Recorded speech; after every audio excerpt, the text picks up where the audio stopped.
My first impression of this car is that it is huge, even though it's by far Li Auto's smallest extended range SUV.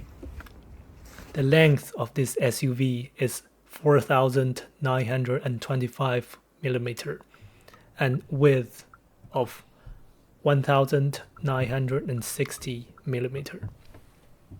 Talking about the price, until now Li haven't officially sold overseas, but they already have the plan. In China, it starts from 36K US dollar or 31K euro. And at the dealership, you can usually get a few $1,000s in discounts as well. I think the exterior design of Li Auto cars is actually very successful. It's a design that most people can accept. You rarely hear someone say this is an ugly car. One highlight is that the light bar at the front. It's a clean, continuous stripe with no visible ends, and it's very recognizable. When you see it in your rearview mirror, you immediately know it's a Li Auto. The interior, everyone could have a different opinion on the design, but you couldn't deny its quality. There is leather everywhere. I think the most distinctive thing inside the car is the passenger screen. If you've ever had someone sit in the passenger seat and actually try it, you probably won't think it's a completely unnecessary feature. And in the worst case, you can always just turn it off. And as a 5-seat SUV with nearly 5 meters long, it has sufficient legroom and trunk space.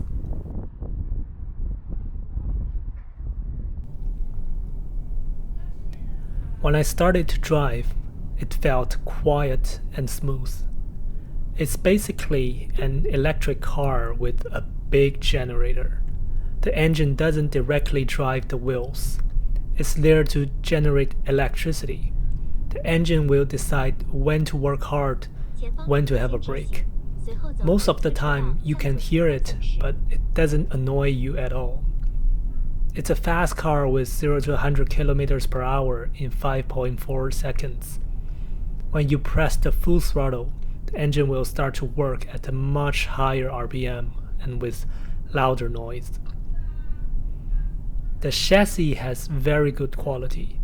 Since this is the most affordable model in Li Auto's lineup, it uses coil springs with continuous damping control. Li Auto clearly tunes their car with comfort as the top priority. And it's not just about using softer springs.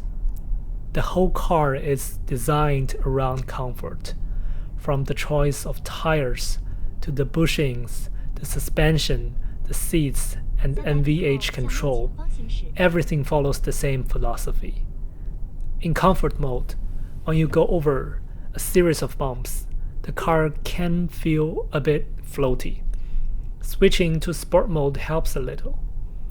The steering feels light, comfortable, and natural. Don't expect any road feedback, but I tried some spirited driving on mountain road. It still handles.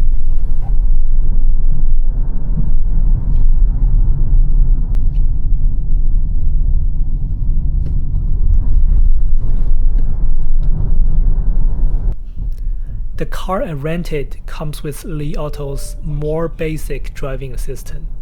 It has lane centering that works both in city and on the highway. In city driving though, it still struggles with more complex situations. On the highway, as a driving assistance feature, it works well enough.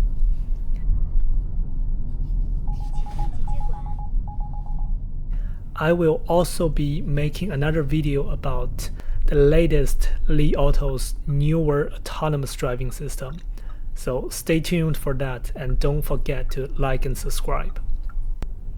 The smart features are actually very impressive. The voice control is far beyond something like Siri. Honestly, it almost feels like you are talking to an AI assistant. You don't have to phrase things perfectly. Most of the time, the car still understands what you mean. This is especially useful when you are not familiar with some of the car's functions. Instead of digging through menus, you can just use voice commands, which makes things a lot easier. 理想同学，我要充电。我找到了多个地点哦，咱们去哪个呢？第一个，对我说，开始导航吧，咱们即刻出发。开始导航。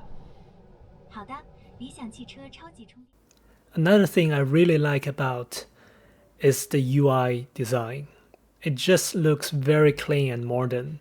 To me, it feels similar to the design philosophy of Apple or Tesla. Very intuitive and easy to use. And of course, when it comes to features, Chinese EVs usually very well equipped. If I had to point out the biggest downside, it probably comes from the extended range setup itself. If you end up driving it mostly like a petrol car, it's actually not very fuel efficient. The SUV shape, the weight of the car, and the engine all play a role here. Another thing is maintenance. One big advantage of pure electric cars is that they're usually simpler and requires less maintenance. This car doesn't fully get that benefit. The engine still needs regular servicing, and having both a fuel system and an electric system inevitably adds more complexity and potential points of failure. Conclusion. Extended range technology wasn't invented by Li Auto, but when the L series first came out, it really felt like a big step ahead of many competitors. In recent years, as charging infrastructure keeps improving, this technology seems a bit less dominant than before. Li Auto has also released its new generation of pure electric models. I actually went to a dealer recently and checked out the new i6, and I'll probably make a separate video about the car later. But in regions outside China, where charging infrastructure isn't always as developed, the extended range setup is still quite promising.